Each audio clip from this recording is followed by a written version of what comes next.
قوموں نے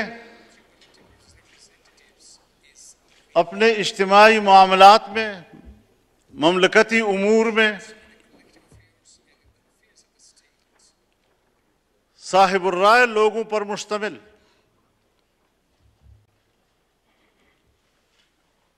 ادارہ قائم کیا ہے، اور وہ ایک با اختیار ادارہ ہے۔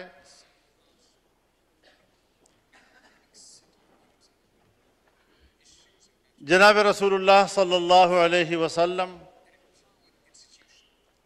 ایسے تمام معاملات جس کا قرآن سنت میں کوئی واضح قسم کی ہدایات موجود نہ ہوتی تھی، تو پھر فقہاء و عابدین کو اکٹھا کرتے تھے، ان کی رائے لیتے تھے اور ان کی رائے کے مطابق فیصلہ کرتے تھے۔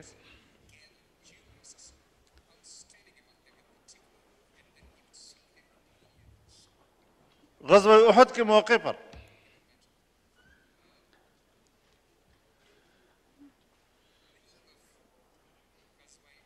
جب صحابہ کرام کو مشکل کا سامنا ہوا اور فتح بظاہر شکست میں تبدیل نظر آئی، 70 سے زیادہ صحابہ کرام اور جلیل القدر صحابہ کرام شہید ہوئے، ظاہر ہے رسول اللہ صلی اللہ علیہ وسلم پر اس کے اثرات تو ہوں گے۔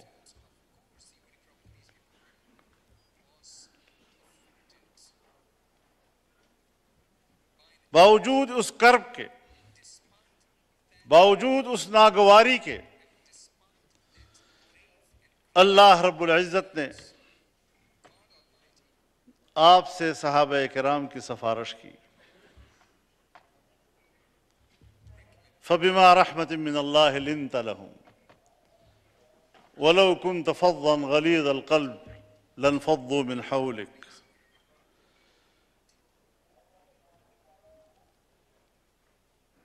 یہ تو اللہ تعالیٰ کی رحمت ہے کہ آپ جیسے قیادت اپنے لوگوں کے لیے نرم طبع ثابت ہوئی ہے۔ اگر آپ سخت طبع ہوتے تو لوگ آپ سے کیسے استفادہ کرتے، آپ کے نور سے کیسے منور ہوتے، آپ کی تعلیمات سے کیسے آراستہ ہوتے، ان پر تو آپ کا رعب ہوتا، ان پر تو آپ کا دبدبہ ہوتا، وہ آپ کی مجلس میں آنے میں دقت محسوس کرتے، آپ کو نرم خو پیدا کیا ان کے لیے۔ اگر کوئی کوتاہی ہو بھی گئی ہے اجتہادی طور پر، تب آپ ان کو معاف کر دیں، ان کے لیے اللہ سے بخشش مانگیں، اور ان سے مشورے کا عمل ترک نہ کریں، ان کے ساتھ مشورے کا عمل جاری رکھیں۔ وَإِذَا عَزَمْتَ فَتَوَكَّلْ عَلَى اللَّهِ۔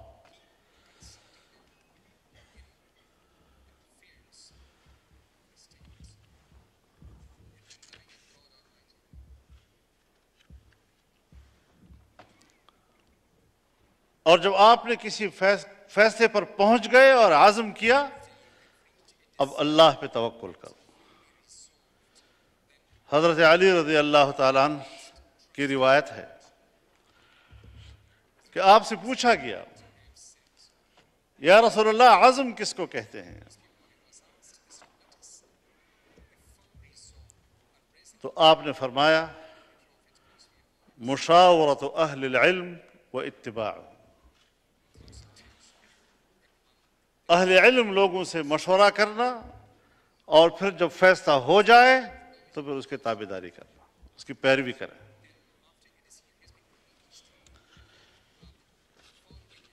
اسی طریقے سے حضرت علی رضی اللہ تعالیٰ عنہ ہی کی روایت ہے،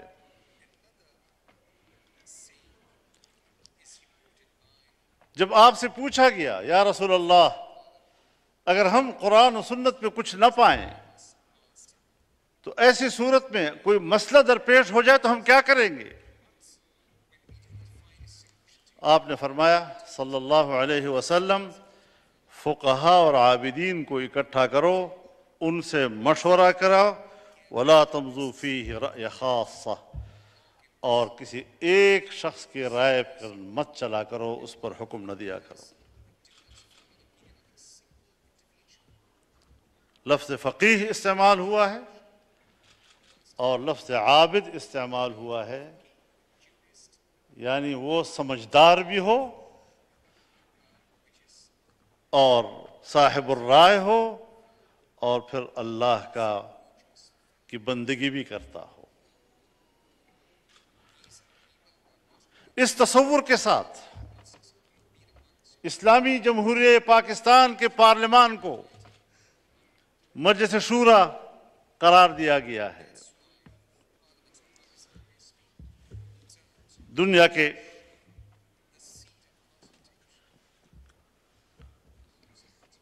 تمام دساتیر میں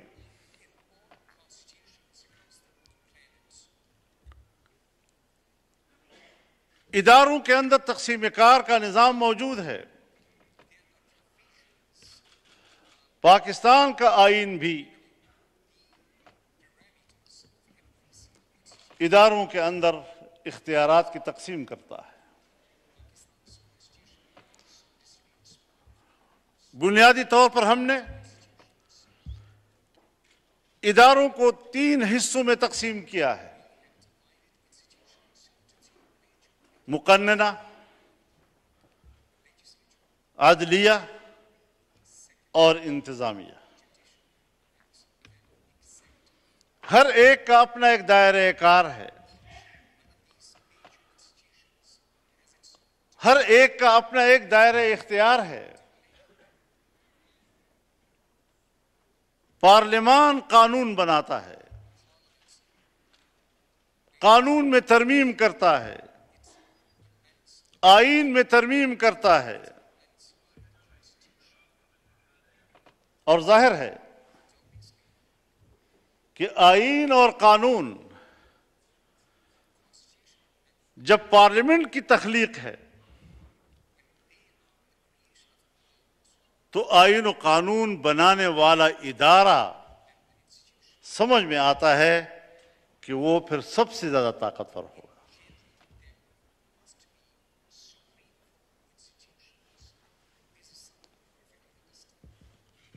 ہمارے ہاں اختیارات کے مسئلے میں بگاڑ پیدا ہوا ہے۔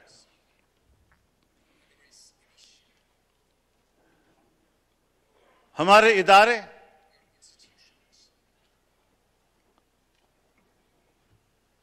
اپنے دائرہ اختیار سے باہر دوسرے اداروں کے اختیارات میں مداخلت کرتے ہیں، یہاں تک کہ پارلیمنٹ کے اختیارات میں مداخلت کی جاتی ہے، اور یہی دراصل ہمارے ہاں آج جو مشکلات ہیں، ملک کو جو مشکلات ہیں، عدم استحکام آتا ہے، تو اس عدم استحکام کی بنیادی وجہ یہی ہے کہ ہم نے آئین کے اس بنیادی اصول کا احترام نہیں کیا کہ اگر احترام ہو تو یقیناً ملک ایک صحیح رخ پہ آگے بڑھے گا اور ترقی کی راہ لے گا۔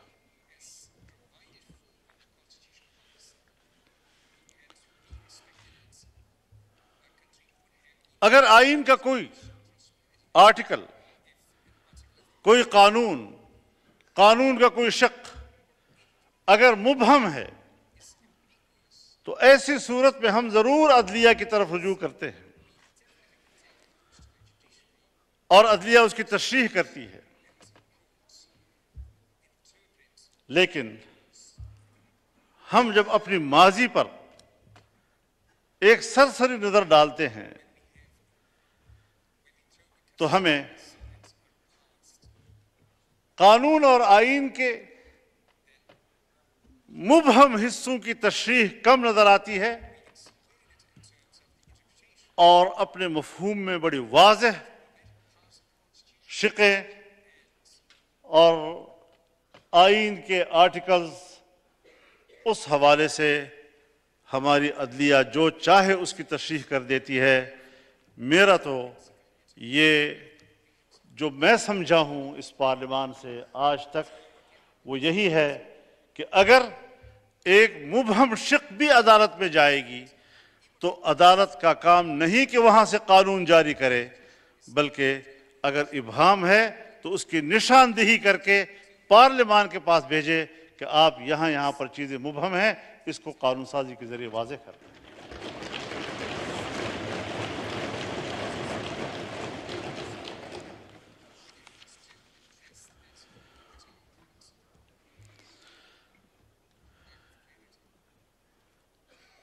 اس طرح کی بے جا و بے محل تشریحات نے مارشل لاؤں کو جواز فراہم کیا ہے. بھلا آئین کی روح سے پارلیمنٹ کی موجودگی میں کسی مارشل لا کا کیا تصور کیا جا سکتا ہے؟ اتنے واضح آئین کو ہماری عدلیہ کی طرف سے ہی مارشل لاؤں کو نظریہ ضرورت کی بنیاد پر جواز فراہم کیا گیا ہے. یہ ہماری تاریخ کا المیہ ہے.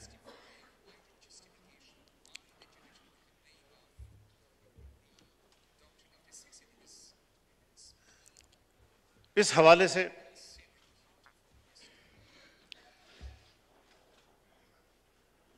آئین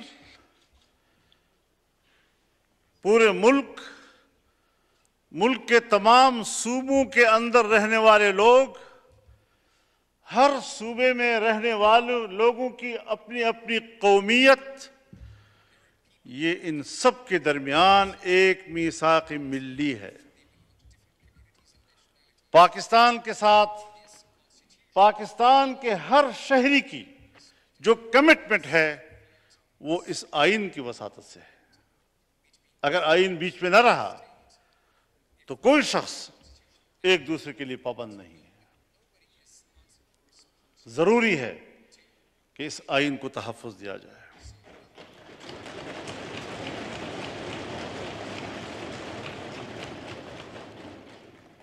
ضروری ہے کہ اس آئین کے ساتھ کھلواڑ بند کر دیا جائے.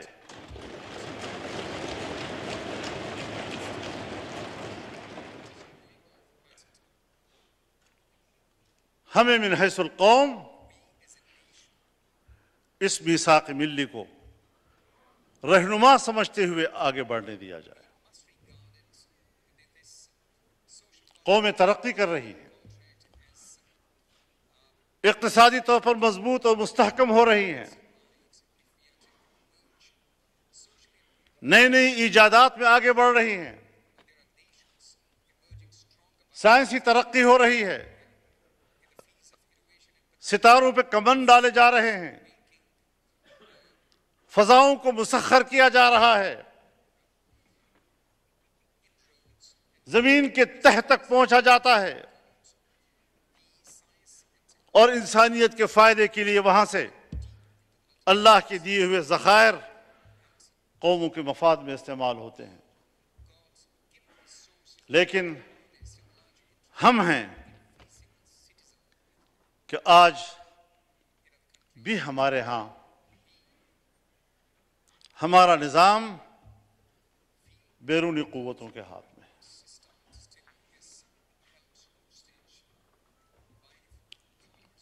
سیاسی طور پر ہمارا دعویٰ ہے کہ ہماری پارلیمنٹ خود مختار ہے، ہماری پارلیمنٹ قانون سازی کا اختیار رکھتی ہے، لیکن اگر عالمی ادارہ اقوام متحدہ، اس کی جنرل اسمبلی، اس کے سلامتی کونسل، انسانی حقوق کے ادارے اپنے فورم پر فیصلہ دے دیں، وہ ہمارے ملک میں مؤثر ہوگا، اور اس کے مقابلے میں ہمارے ملک کا اپنا آئین اور ہمارے ملک کا اپنا قانون غیر مؤثر ہو جاتا ہے.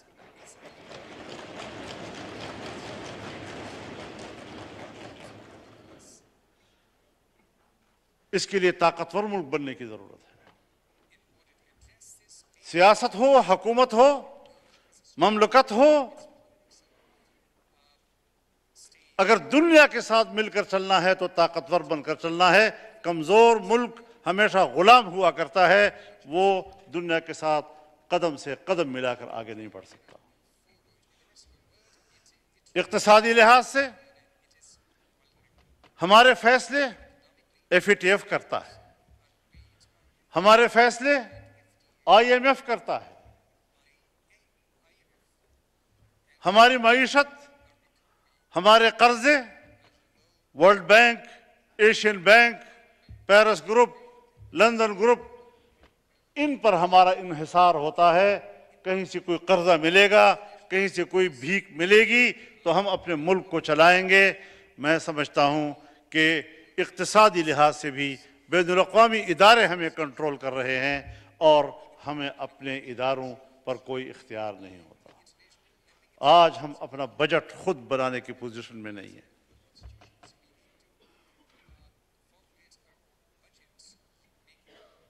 مجھے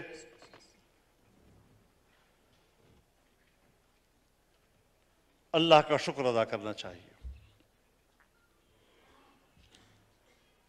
آئین سے ماورا قانون سازی ہوتی ہے، ہمارے پارلیمنٹ پہ دباؤ آیا، ہماری حکومت پہ دباؤ آیا، ہم نے FATF کے دباؤ پہ یہاں قانون سازی کی، جمعیت علماء اس کا حصہ نہیں بنی۔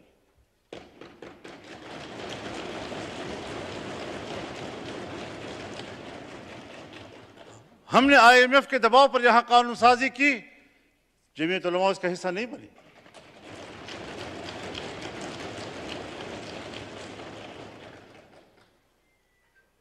ریکوڈک کے حوالے سے قانون سازی ہوئی۔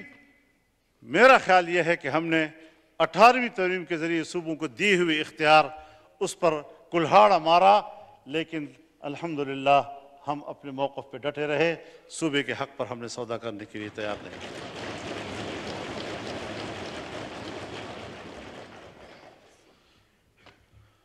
ہمیں یہ بات بھی واضح رکھنی چاہیے کہ ہمارا آئین کچھ بنیادیں رکھتا ہے، اس کا ایک بنیادی ڈھانچہ ہے جس کی وضاحت آئین بھی کرتا ہے اور جس پر پارلیمنٹ بھی اپنا اتفاق رائے ظاہر کر چکی ہے۔ ہمیں اس حوالے سے بھی سوچنا چاہیے۔ ہمارے آئین کا بنیادی ستون سب سے پہلے اسلام ہے،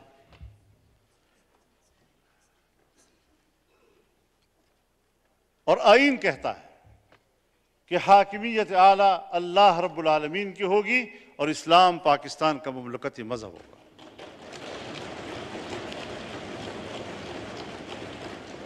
قرآن و سنت کے منافی کوئی قانون سازی نہیں ہوگی اور ہر قانون سازی قرآن و سنت کے مطابق ہوگی، یہ میرا آئین کہتا ہے۔ دوسرا ستون اس کا جمہوریت ہے کہ فیصلے انتخاب عوام کی رائے سے ہوگا اور عوام کے منتخب نمائندے حکومت بھی بنائیں گے اور عوام کے منتخب نمائندے قانون سازی بھی کریں گے اور آئین بھی بنائیں گے۔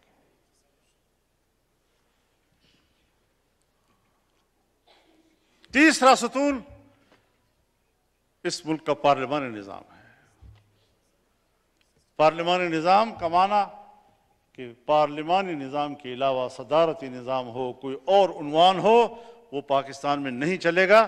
آئین کی روح سے پاکستان پارلیمان کے ذریعے سے چلایا جائے گا۔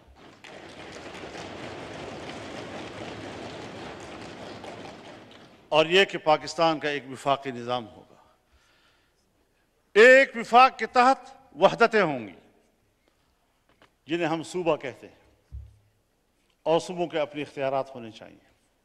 1973 کے آئین میں صوبوں کو جو اختیارات دیے گئے تھے اس کو مکمل کرنے کے لیے ایک محدود وقت دیا گیا، لیکن اس محدود وقت میں وہ اختیارات نہیں مل سکے۔ بالآخر 18ویں ترمیم کے ذریعے سے وہ اختیارات دیے گئے، تاہم ابھی کچھ کام باقی ہے، لیکن اب تو 18ویں ترمیم سے بھی واپس ہم سے اختیارات وصول کرنے کے جگت ہو رہے تھے، جسے الحمدللہ ہم نے ناکام بنایا۔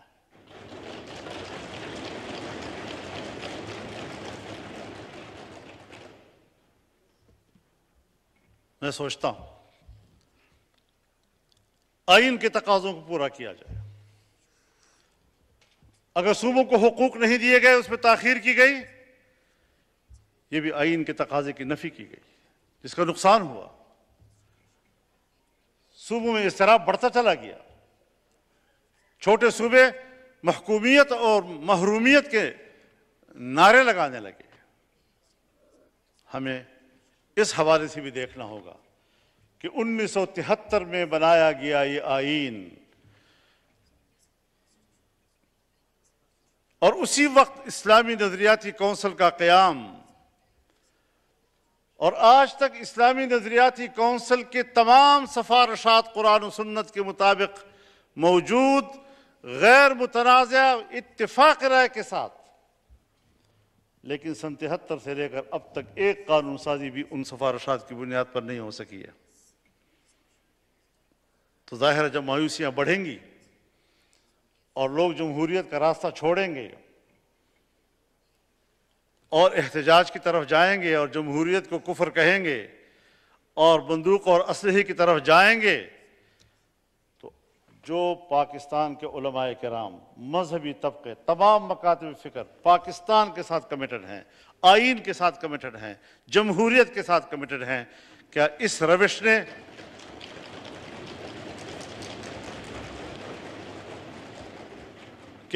روش سے ہمارے لیے جمہوریت کا مقدمہ کمزور نہیں ہو جاتا؟ ہم جمہوریت کی جنگ لڑنا چاہتے ہیں، ہم اس کا استحکام چاہتے ہیں، ہم جمہوری ماحول کے اندر ملک کو ترقی دینا چاہتے ہیں، لیکن ہمارے لیے مقدمہ لڑنا مشکل ہو جاتا ہے۔ محض کسی کو کہنا کہ تم دہشت گرد ہو، واجب القتل ہو، جواب سے وہ بھی فتوی جاری کر دیتا ہے۔ مسئلے کا حل کیا ہے؟ کیا جنگ مسائل کا حل ہے؟ کبھی بھی جنگ مسئلے کا حل نہیں۔ پارلیمنٹ ہوتا اسی لیے ہے، جمہوریت ہوتی اسی لیے ہے کہ ہم باہم مل کر بڑے اچھے ماحول میں اس ملک کے اندر وہ اصلاحات کریں کہ جہاں ہر شہری کو اطمینان اور سکون حاصل ہو اور اس کی تشنگی وہ سیراب ہو سکے۔ اس حوالے سے ہم نے ہر لحاظ سے دیکھنا ہوگا اس کو۔ ہم نے صوبوں کو کیسے مطمئن کرنا ہے، ہم نے وفاق کو کیسے مستحکم کرنا ہے، اور اگر ہم نے داخلی طور پر امن حاصل کرنا ہے تو داخلی امن کا تعلق بھی معاشی خوشحالی کے ساتھ ہے۔ اگر ہم نے کامیاب خارجہ پالیسی بنانی ہے تو دنیا کے مفادات کو اپنے ساتھ وابستہ کرنے کے لیے بھی داخلی معاشی استحکام کی ضرورت ہے۔ اس لیے ہم نے تجویز کیا کہ نیشنل ایکشن پلان کی بجائے نیشنل اکنامک ایکشن پلان پہ کام کیا جائے۔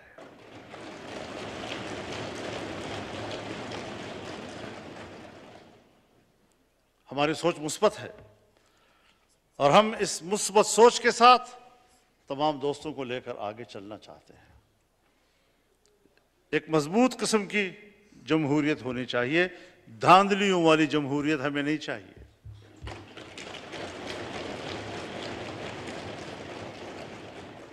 دھاندلیوں کے نتیجے میں نااہل دنیا قوم پر مسلط ہو جاتی ہے۔ ووٹ تو بیعت ہے، میں بیعت کسی اور کے ہاتھ پہ کرتا ہوں، نتیجہ نکلتا ہے تو پرچے میں کسی اور ہاتھ پہ بیعت ہو چکا ہوتا ہوں۔ یہ الٹی گنگا ہے۔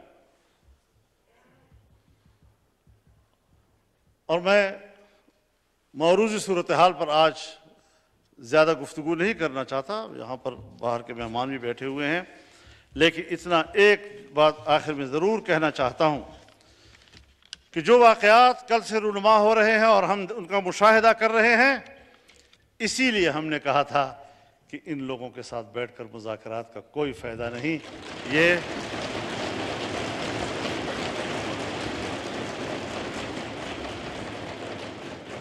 یہ عقل و شعور اور جمہوری رویوں سے ناواقف لوگ ہیں، اور آج شاید سب اس بات کا اعتراف کر رہے ہیں کہ ہمیں ایک بڑی مثبت سوچ کے ساتھ ملک کو ترقی کی طرف آگے لے جانا چاہیے. اور اب جو گفتگو آپ حضرات کے ساتھ آئندہ ہوگی اور ہمارے انتہائی اہم اور قابل ماہرین آپ سے گفتگو کریں گے، ایک سال میں کیا پیش رفت ہوئی ہے، یقیناً وہ ہمارے مہمانوں کو بھی اور ہمارے نوجوانوں کو بھی اس حوالے سے بتا سکیں گے کہ ہم نے کس حد تک پیش رفت کی ہے اور ہم کتنا آگے بڑھے ہیں، اور ہمیں مضبوطی کے ساتھ مزید آگے بڑھنے کی ضرورت ہے تاکہ اس ملک کو مستحکم اور پائیدار بنایا جا سکے. پاکستان زندہ باد، اسلام پائندہ باد، صلی اللہ علیہ وسلم. Thank you, Excellency Maulana Fazlur Rahman Sahab. Our next speaker is Wantazado Muhammad Ali. Our next speaker, he's the